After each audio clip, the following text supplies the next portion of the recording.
अपने मुकर्रिर ख़ास जनाब डॉक्टर सरफराज आलम साहब से गुजारिश करूंगी, उनसे मेरा ये इल्तमास है कि वो डायस पर आएँ और अपनी इल्मी गुफ्तगू से हमारे जहनों को रोशन और मुनव्वर करें।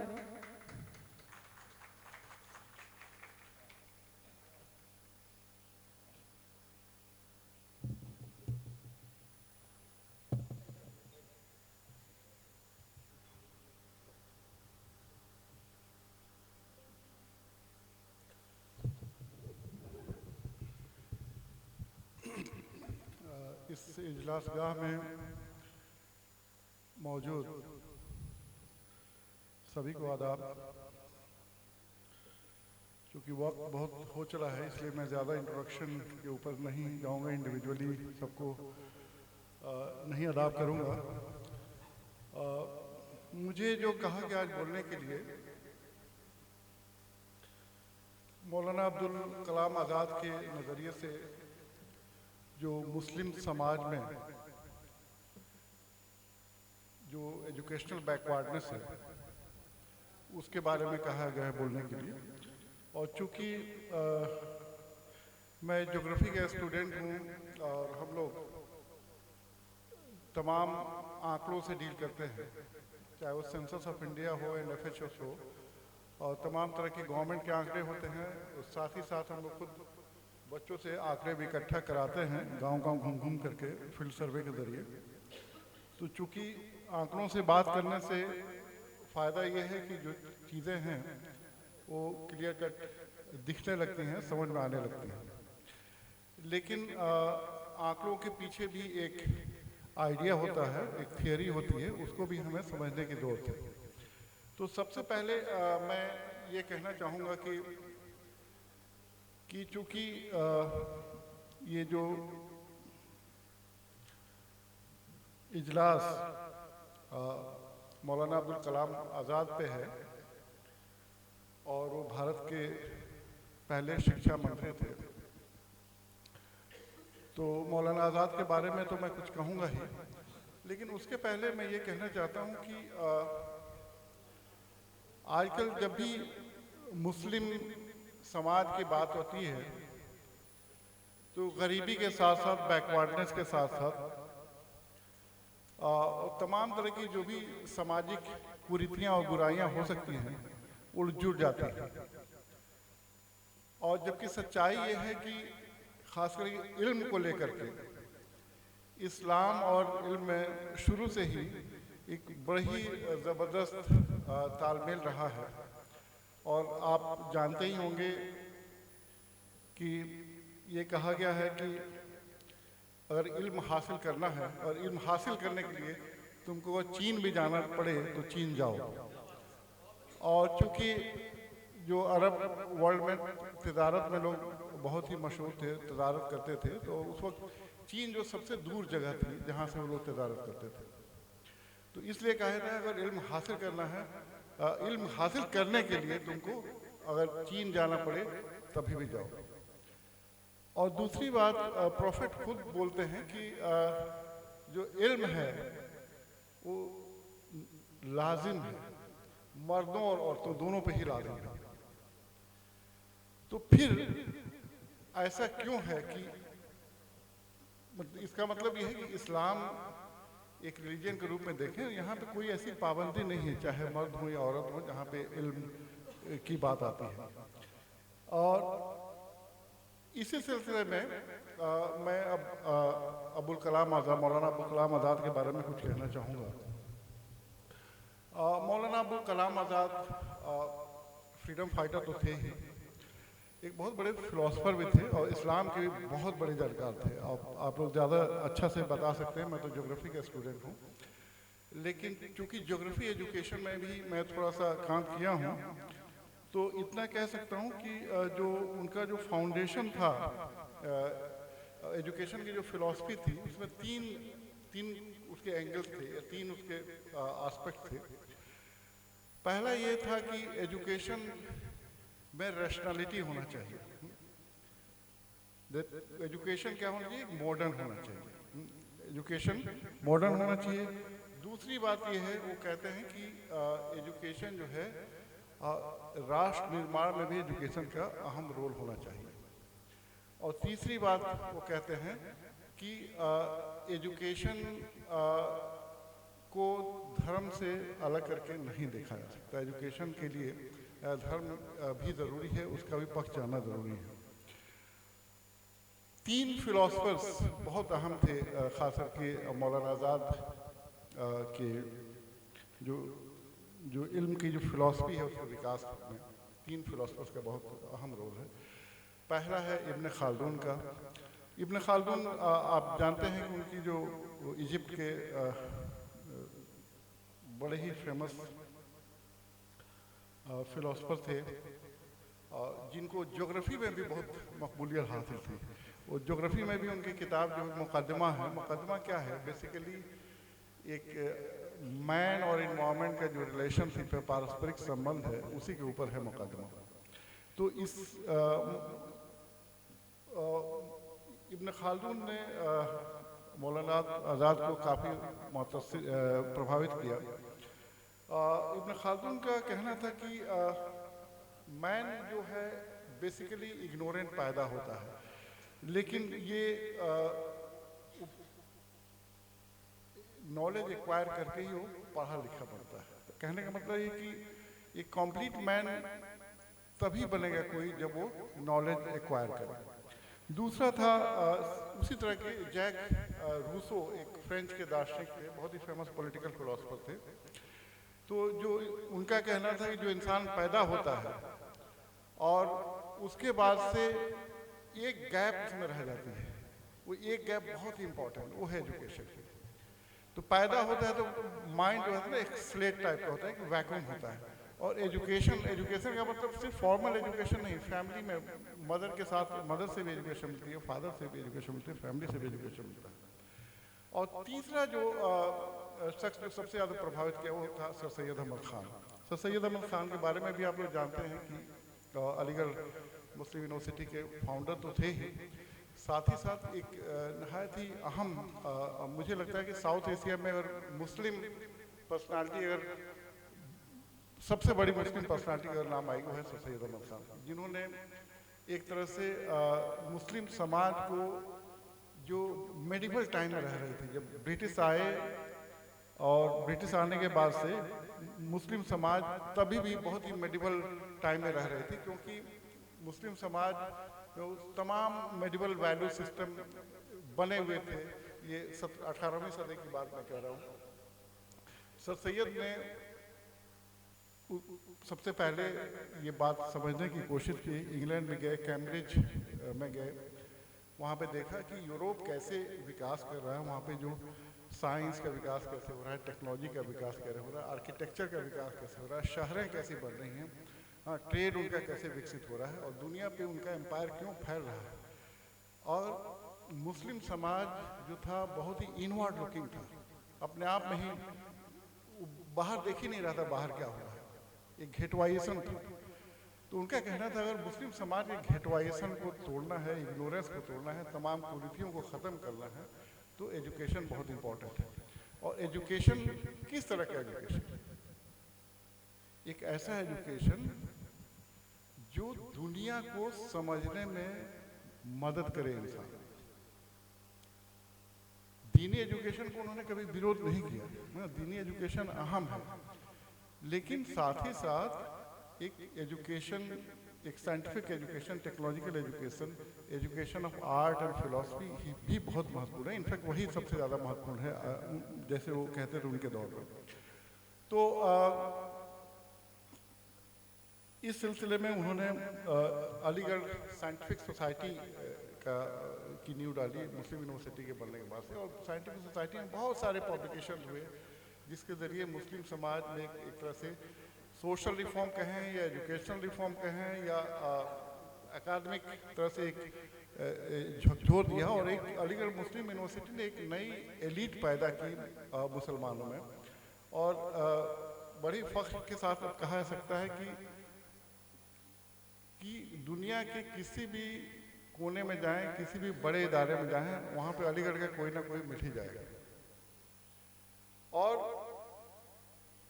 कुछ लोग ऐसे भी निकले जो अलीगढ़ के मैसेज को लेकर और सर सैयद के रास्ते पे चले। जैसे आप आसाम में या देख सकते हैं कि अली एक ऐसा आदमी है, अलीगढ़ से पढ़ा है और जाकर वहाँ पे एजुकेशन का विकास कर रहा है, तमाम तरह के कॉलेजेस खोल रहे हैं। तो इस तरह के बहुत सारे एग्जाम्पल्स हैं। मौलाना आज़ाद का जो एजुकेशन था वो कुल मिलाकर के मालवीय जी के एजुकेशन से भी और सर सैयद के एजुकेशन से भी मिलता जुलता था। उनका कहना था कि जो एजुकेशन हो वो एक रैशनल और साइंटिफिक इंक्वायरी को प्रमोट करे और साथ ही साथ ये best of Indian values and western scientific spirit दोनों का एक मेल हो जो एजुकेशन में। और तीसरी बात यह है कि मौलाना आज़ाद चाहते थे कि जो एजुकेशन सिर्फ यूनिवर्सल वैल्यू को प्रमोट न करे, सिर्फ एजुकेशन मॉडर्न वैल्यू को प्रमोट न करे, साथ ही साथ एक ऐसा समाज निर्माण करे जो एक सेकुलर समाज हो, जहाँ पे एक दूसरे के मजहब के लोग इज्जत कर सकें, एक ऐसा एजुकेशन जो इंक्लूसिव हो जहाँ पे सभी लोग शरीक हों। और एजुकेशन में एक ऐसा माध्यम है जिसके ज़रिए हम समाज में परिवर्तन ला सकते हैं, बदलाव ला सकते हैं, इंसान को भी इम्पावर कर सकते हैं एजुकेशन। तो उनका एजुकेशन था कि irrespective of caste, creed and location, आप जहाँ पे भी हों, जिस जात के भी हों, जिस धर्म के भी हों, जिस मजहब या भाषा के मानने वाले हों, एजुकेशन सब पे लाजमी है, सब पे ज़रूरी है।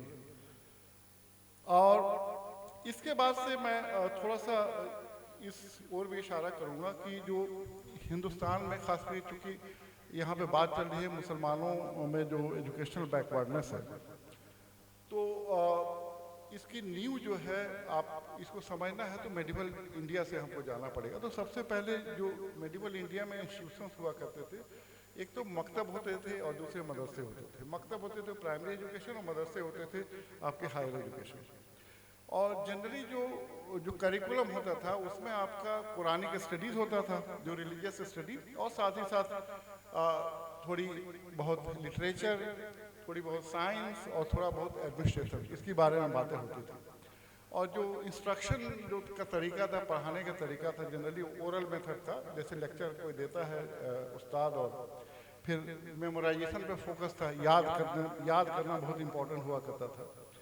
उसके बाद से जब ब्रिटिश हुकूमत इंडिया में 1757 जो प्लासी युद्ध होता है, उसके बाद से ब्रिटिश हुकूमत इंडिया में काबिज होती है, और ख़ास करके 1857 के बाद से जब एजुकेशन का मॉडर्नाइजेशन होता है, तब एक जो इस्लामिक और फॉर दैट मैटर जो इंडिजिनस एजुकेशन हिंदुस्तान में था, चाहे इस्लामिक एजुकेशन था या हिंदू एजुकेशन कहें, उसमें एक क्राइसिस दिखने लगता है। क्योंकि जो ब्रिटिश एजुकेशन था वो मॉडर्न था, एम्पिरिकल था, और उन्होंने चूँकि पूरी दुनिया में राज किया था, पूरी दुनिया के बारे में डेटा उनके पास थे, आंकड़े थे। और जैसे एक उदाहरण के रूप में मैं दे सकता हूँ, जैसे गंगा नदी को लेकर उनको पता था गंगा नदी कहाँ निकलती है। उसके पहले गंगा नदी के बारे में जो पढ़ाया जाता था, गंगा नदी के एक रिलीजियस ओरिजिन था, दूसरा पृथ्वी के एक रिलीजियस ओरिजिन के बारे में बताया जाता था। जैसे बताया जाता था कि हिंदुस्तान के इतिहास की किताबों में बताया जाता था कि 100 फीट लंबे राजा हुआ करते थे। भूगोल की किताबों में बताया जाता था कि एक ऐसा समुद्र है जहाँ पे आपका नेक्टर है, कहने का मतलब ये है कि ऐसा समुद्र है जहाँ पे जूस मिलता है, पूरा जूस से भरा हुआ समुद्र। तो इस तरह के जो आइडिया थे जो एजुकेशन के जरिए ये हो रहे थे, तो एक बड़ा ही टेंशन उभरा और एक इन्फीरियरिटी कॉम्प्लेक्स डेवलप हुई हिंदुस्तान में जो मॉडल ऑफ एजुकेशन था। तो इसी बात को कुछ लोगों ने रियलाइज़ किया, उसमें सर सैयद अहमद खान थे और आपके मदन मोहन मालवीय थे, बनारस हिंदू यूनिवर्सिटी के संस्थापक। ऐसे कई हिंदुस्तान के कोने कोने में ऐसे जो एजुकेशनल रिफॉर्मर पैदा हुए और जिन्होंने ये समझा कि नहीं, इल्म की कोई बाउंड्री नहीं होती है, हम लोग इल्म कहीं से भी ले सकते हैं, अच्छी चीज़ें कहीं से भी आए, चाहे यूरोप से आए या अमेरिका से आए, वो हम लेंगे। और उन्होंने एक मॉडर्न एजुकेशन को डेवलपमेंट करने के लिए, का विकास करने के लिए प्रयास किया, कॉलेजेस बनाए, यूनिवर्सिटी बनाए और तमाम तरह के इदारे बनाए। और उसमें उन्होंने ऐसा नहीं कि जो ट्रेडिशनल एजुकेशन था उसको पूरा ही ख़त्म कर दिया, क्योंकि ये ज़रूरी भी है कि कल्चर इम्पॉर्टेंट है, हमारी रूट इम्पॉर्टेंट है, रूट के साथ, लेकिन साथ ही साथ उन्होंने साइंस के एजुकेशन को शुरुआत की। तो यही वजह है कि आप अभी चाहे अलीगढ़ मुस्लिम यूनिवर्सिटी हो या बनारस हिंदू यूनिवर्सिटी हो, कोई भी इदारा दुनिया का देख लीजिए यहाँ से पढ़े बच्चे मिल जाएंगे। अगर पुराना ही मॉडल ऑफ एजुकेशन रहता तो क्या ऐसा मुमकिन था? बिल्कुल ही मुमकिन नहीं था। तो वक्त के साथ ये बदलना काफ़ी ज़रूरी था, क्योंकि ये दिख रहा था कि जो एजुकेशन का मॉडल अंग्रेज भारत में लाए थे इसमें तमाम खामियां थी, इसमें कोई दो राय नहीं है, लेकिन एक लेवल पे आप उसको इनकार नहीं कर सकते थे, क्योंकि एक ऐसा मॉडल था जो एम्पिरिकल था, यानी सेंसरी परसेप्शन था, आप देख के चीज़ों को आंकड़ा पर आधारित था। मॉडर्न एजुकेशन था, सेकुलर वैल्यू पे बेस्ड था एजुकेशन, इंक्वायरी पे फोकस था, डिस्कवरी पे था, एक्सप्लोरेशन पे था, स्पिरिट ऑफ इंक्वायरी डेवलप कर रहा था। तो इसको आप इग्नोर नहीं कर सकते थे। उसके बाद से क्या होता है कि जब देश आज़ाद होता है तो एक नए तरह का चैलेंज, क्योंकि जो ब्रिटिश समय में एजुकेशनल सिस्टम डेवलप था तो उसमें यह था कि जो हायर एजुकेशन तो थोड़ा बहुत डेवलप था, क्योंकि हायर एजुकेशन इसलिए ज़रूरी था कि ब्रिटिश को चाहिए क्लर्क जो कि ब्रिटिश के साथ कोलैबोरेट कर सके, काम कर सके, लेकिन जो प्राइमरी एजुकेशन और सेकेंडरी एजुकेशन ये डेवलप नहीं था। और हायर एजुकेशन का जो रीच था, पहुंच था, वो यूनिवर्सल नहीं था, सबके पास नहीं था। तो सबसे पहले यूनिवर्सिटी ग्रांट्स कमीशन बनाया गया मौलाना आज़ाद साहब के इनिशिएटिव पे ही, और उस यूनिवर्सिटी ग्रांट्स कमीशन से हिंदुस्तान के जितने भी कॉलेजेस हैं, यूनिवर्सिटी हैं, उसको जोड़ा गया और एक यूनिवर्सिटी ग्रांट कमीशन एक सेंट्रलाइज्ड एजेंसी बनी जो पूरे हिंदुस्तान के जो एजुकेशन सिस्टम को वो आगे ले जाने में मदद किया। तो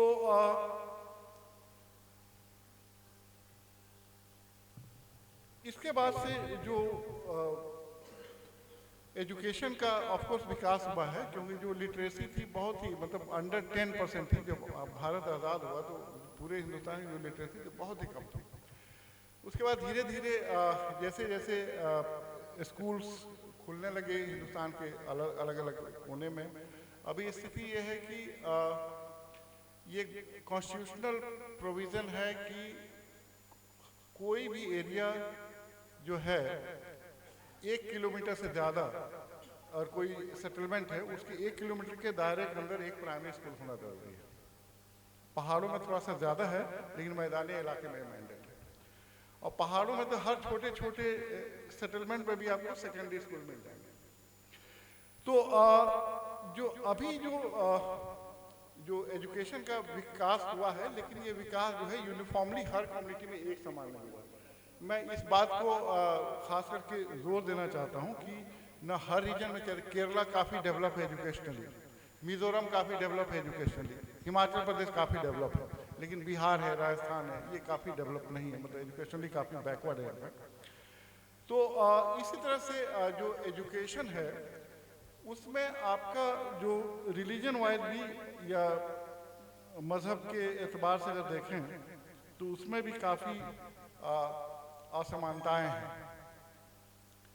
और ये असमानताएं बहुत ही ज़्यादा है। इस बात को हम आंकड़े से देख सकते हैं कि 2011 का सेंसस जो लास्ट सेंसस हुआ है 21 में होना था, क्योंकि कोरोना की वजह से नहीं हो पाया, अब शायद अगले साल या अगले के अगले साल हो।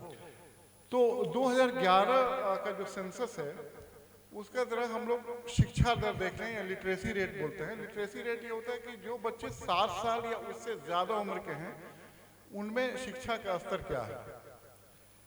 तो इसमें काफ़ी वेरिएशन दिख रहा है आपको। जो जैन कम्युनिटी है, एक माइनॉरिटी कम्युनिटी है जैन कम्युनिटी में 87.43% लिटरेसी है। उसी तरह से क्रिश्चियन में 74.34, लेकिन हिंदुइज्म में जो हिंदू हैं उसमें 63.60। लेकिन जितने भी रिलीजियस कम्युनिटी हैं सबसे ज़्यादा इलिटरेसी जो है वो मुसलमान है।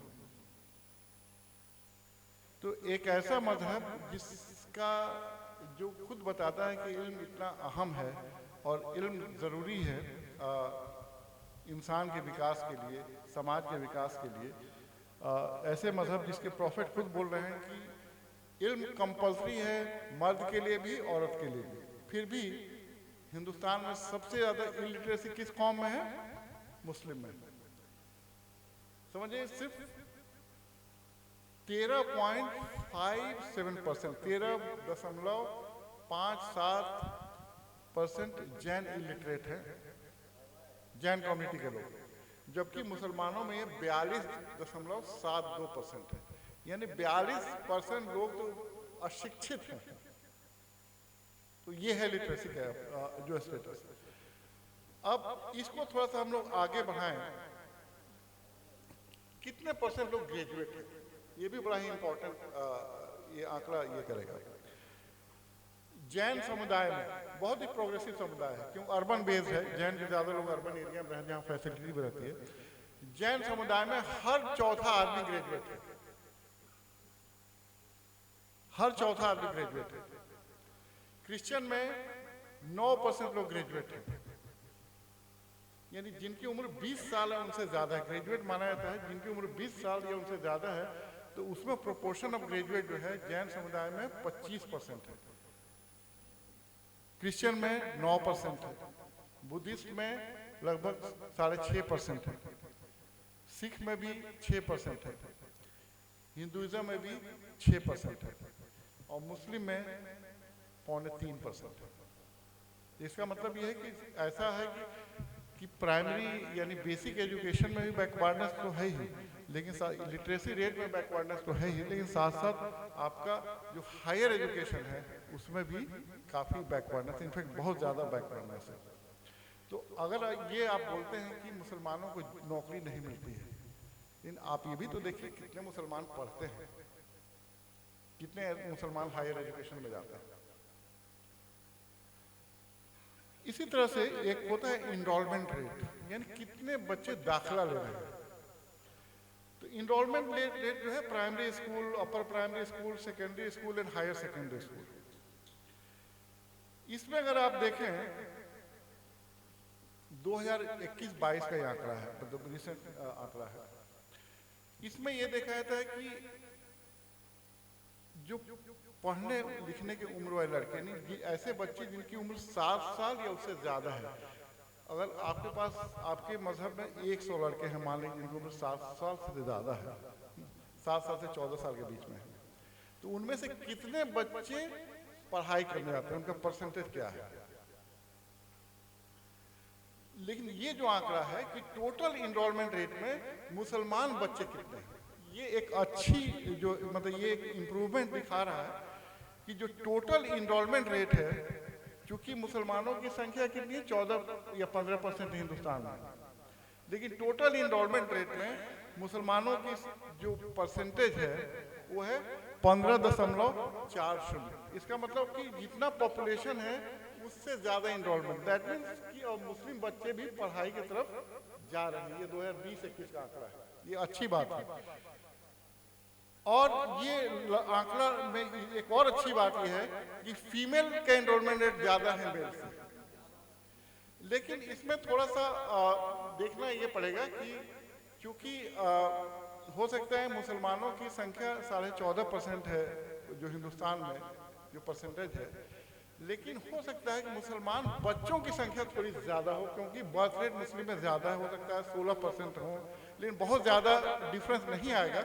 लेकिन फिर भी ये बात बहुत ही अहम है और इम्पोर्टेंट ये दिखा रहा है कि अभी जो मुस्लिम बच्चों और ये मुस्लिम जो गार्जियंस हैं वो अपने बच्चों को स्कूल भेज रहे हैं और ये क्लियरली डेटा से रिफ्लेक्ट हो रहा है। लेकिन इसके साथ साथ जब अपर प्राइमरी में जाते हैं ये थोड़ा सा घट के 13.9% हो जा रहा है और सेकेंडरी लेवल पे 11.9, और हायर सेकेंडरी लेवल पे जाते जाते जो मुस्लिम बच्चों की जो इनरोलमेंट रेट है वो 9.9% हो रहा है। इसका मतलब ये हुआ कि जैसे जैसे एजुकेशन ऊपर, भाई साहब जरा बात मत करिए, हेलो, थोड़ा डिस्टर्ब हो रहा है। तो जैसे जैसे आप एजुकेशन में आगे जा रहे हैं तो इनरोलमेंट रेट है वो घटता जा रहा है। इसका मतलब क्या है कि ड्रॉप आउट रेट ज़्यादा है, ये समझने की बात है। तो मुसलमानों में ड्रॉप आउट रेट मुस्लिम बच्चों में काफ़ी ज़्यादा है। अब ड्रॉप आउट रेट अगर देखें तो जो डेटा है तो बहुत ही क्लियर कट बता रहा है। जो मुस्लिम में जो ओवरऑल ड्रॉप आउट रेट है स्कूल में वो है 17.6%, जो कि नेशनल ड्रॉप आउट रेट है वो है 13.2%। इसका मतलब मुसलमान जो है ना पढ़ाई शुरुआत तो कर रहे हैं, इनरोलमेंट तो ले रहे हैं, लेकिन क्या हो रहा है, एक स्टेज जा करके फिर छोड़ रहे हैं। क्यों छोड़ रहे हैं ये जानना जरूरी है, और किस लेवल तक छोड़ रहे हैं। प्राइमरी पढ़ के छोड़ दे रहे हैं, या सेकेंडरी पढ़ के अपर प्राइमरी पढ़ के छोड़ रहे हैं, या सेकेंडरी लेवल पे जाके छोड़ रहे हैं, या हायर सेकेंडरी लेवल पे जा रहे हैं। लेकिन अभी कॉलेज पे जाइए तो कॉलेज पे तो और भी रिप्रेजेंटेशन कम है मुसलमानों का, हाँ बहुत ही 2.72% जैसे मैंने बताया, तो और भी ज़्यादा ड्रॉप आउट रेट है। तो ये बहुत ही अहम है कि जो आंकड़ा ये बता रहा है कि जो ड्रॉप आउट रेट है उसको हम लोगों को रोकने की ज़रूरत है। ये क्या किया जाए कि लड़के जो एक बार इनरोलमेंट लें तो वो रिटेन करें, स्कूल में ही रहें, स्कूल से छोड़े रहें। इसमें गरीबी एक बहुत अहम मुद्दा है, इसमें कोई दो राय नहीं है। लेकिन ये भी तो देखना है कि सिर्फ मुसलमान ही गरीब नहीं है, और भी कौमों में भी गुर्बत है। तो किसी ने कहा है कि अगर सचमुच कौम की सेवा करना है तो भूखे रहिए लेकिन बच्चों को पढ़ाइए। मतलब पढ़ाई से अहम कुछ भी नहीं हो सकता आजकल के दौर में। और इसका उदाहरण यहीं पे आपको दिख जाएंगे, मैं खुद ही उसका उदाहरण, मैं अपना एग्जाम्पल नहीं देना चाहता हूँ। मैं ऐसे, मेरे पेरेंट्स दोनों ही अशिक्षित थे, गांव से थे, खेत भी नहीं था, और एक जनरेशन में मैं प्रोफेसर हूँ बनारस हिंदू यूनिवर्सिटी का। और सिर्फ प्रोफेसर ही नहीं हूँ, बनारस हिंदू यूनिवर्सिटी में अभी के टाइम में कम से कम ज्योग्राफी के अलावा 4 अहम विभाग का मैं इंचार्ज हूं। तो कहने का मतलब ये है कि हमारे वालिद साहब, वालिदैन, ये मुझे में कुछ पोटेंशियल देखा, उन्होंने बोले नहीं बाकी सब कुछ चलेगा लेकिन इसको पढ़ाना जरूरी है। और फिर मैंने हमारे जितने भी बच्चे थे घर के सबको पढ़ाया, मेरे सारे भाई और बहनों के बच्चे पढ़े, और अभी सभी बिहार में स्कूल टीचर हो गए। एक ही बार साथ 3-3 लड़के स्कूल टीचर हुए, लड़के और लड़के। तो ये पढ़ने और पढ़ाने का एक कल्चर डेवलप करना है हर परिवार। कहने का मतलब है कि एक कल्चर डेवलप होना है, हर परिवार में कल्चर डेवलप होना है। जब तक ये कल्चर नहीं डेवलप होगा, ऐसा नहीं कि मैं पढ़ लिख लिया और शहर में आ गया परिवार से रिश्ता काट लिया, ये गलत होगा, ये धोखा होगा। अपने कौम के साथ धोखा होगा, परिवार के साथ धोखा होगा। इसी तरह से एक आंकड़ा है जो हायर एजुकेशन में जो मुसलमानों का जो रिप्रेजेंटेशन है,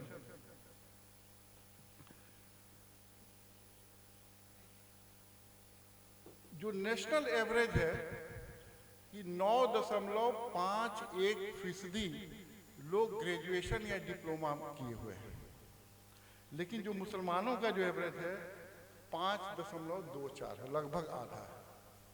इसका मतलब कि हायर एजुकेशन में हम लोगों का यानी मुस्लिम समुदाय का, मुस्लिम मजहब के लोगों का रिप्रेजेंटेशन जो है वो बिल्कुल ही कम है।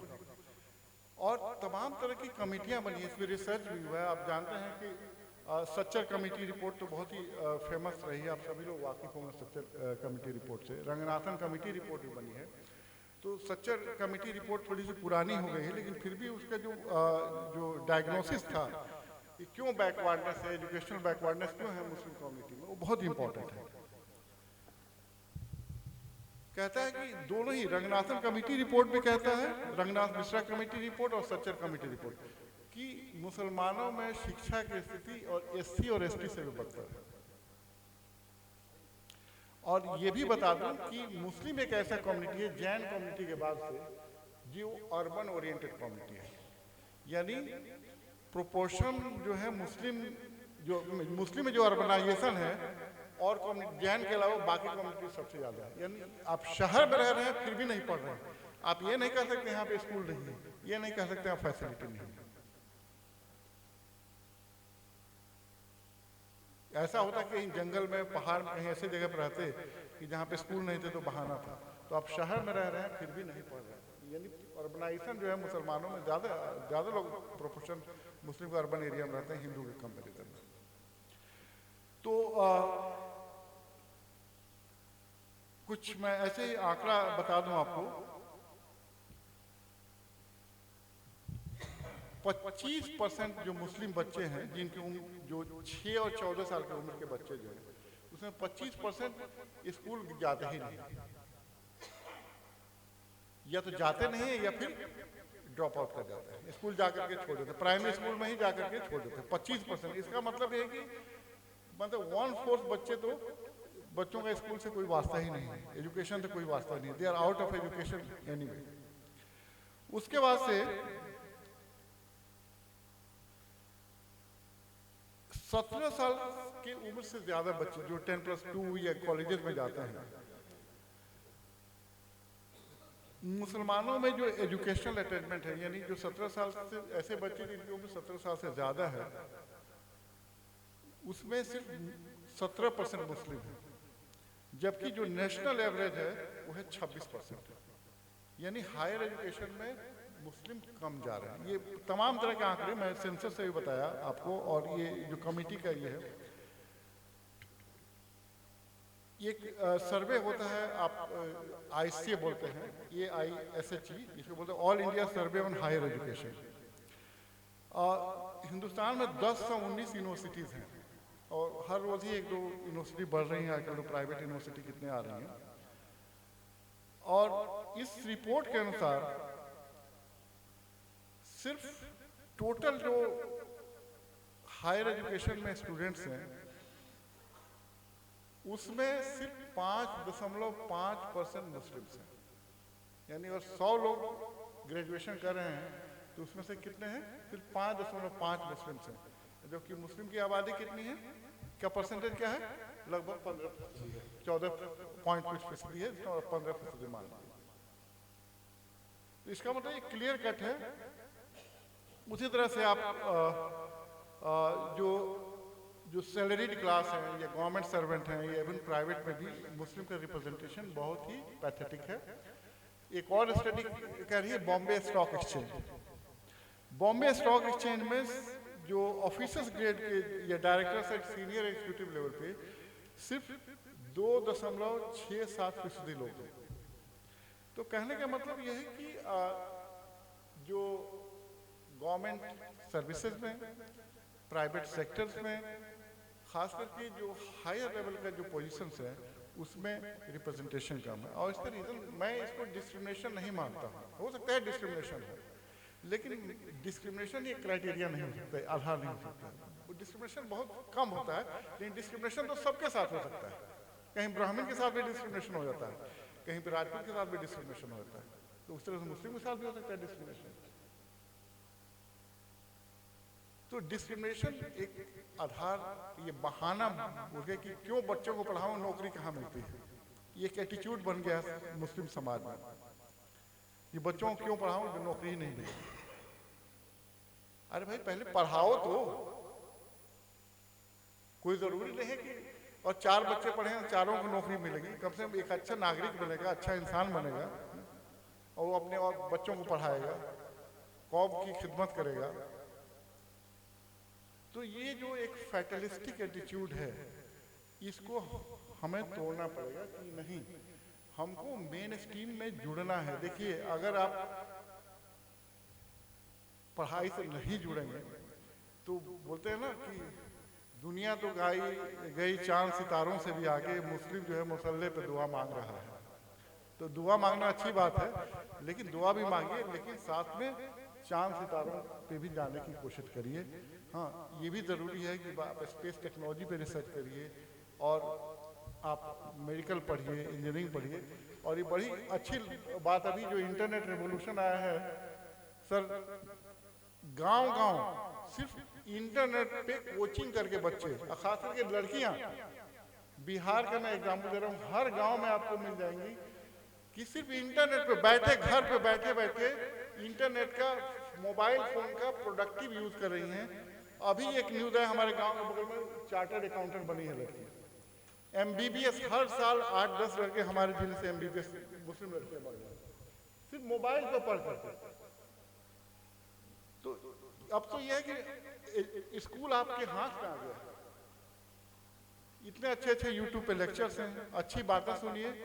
और ये अब हो सकता है कि क्वालिटी एजुकेशन सरकारी स्कूलों में नहीं है, लेकिन अगर आप ये ठान लिए हैं कि मुझे अच्छा करना है, तो कोई भी दुनिया का कॉन्स्टेंट आपके सामने नहीं आएगा। और ख़ास करके ऐसे समय में जहाँ पे टेक्नोलॉजी का विकास इतना ज़्यादा हो गया है कि आप एक सिंपल मोबाइल देखें, सिर्फ मोबाइल से आप पूरी दुनिया को अपने हाथ में रखे हुए। किताबें, NCERT किताबें मिल जाएंगी आपको, यूट्यूब पे लेक्चर्स मिल जाएंगे, हर चीज़ मिल जाएगा। लेकिन मेरा कहने का मतलब ये है कि जो एक कल्चर है, जो एक कल्चर बना हुआ है कि क्यों पढ़ाएं, नौकरी नहीं मिलेगी, इस कल्चर से, इस फैटलिस्टिक माइंड से हम लोगों को आगे निकलना है।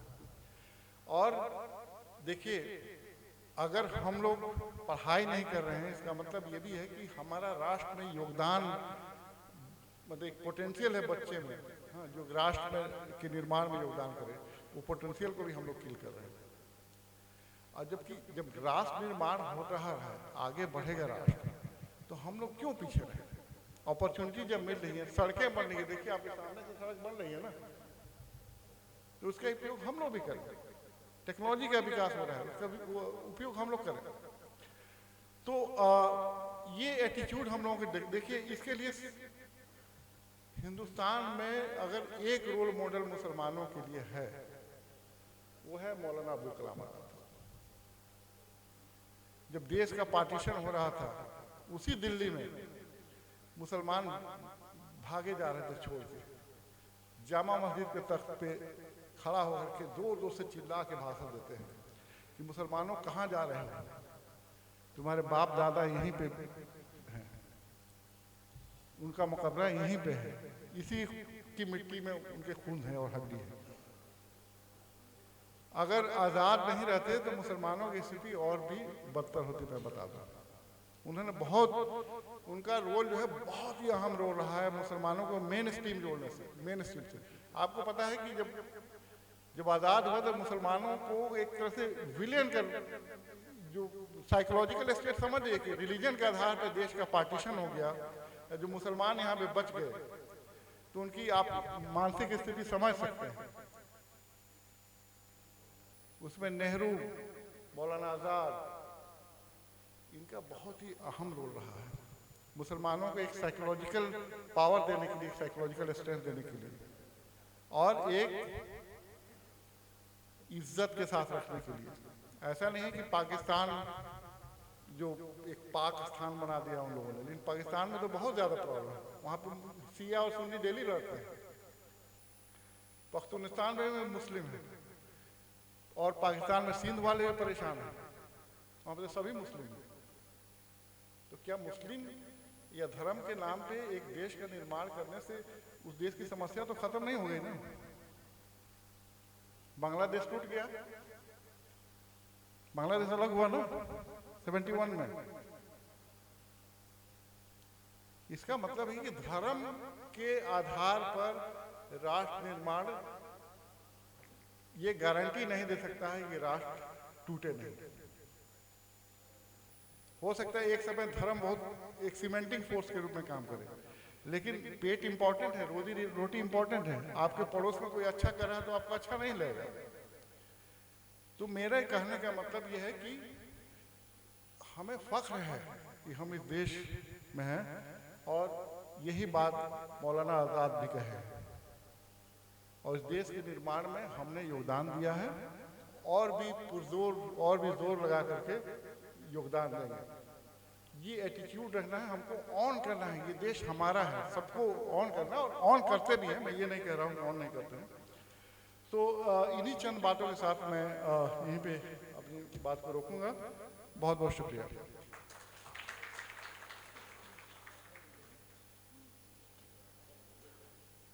बहुत शुक्रिया सर।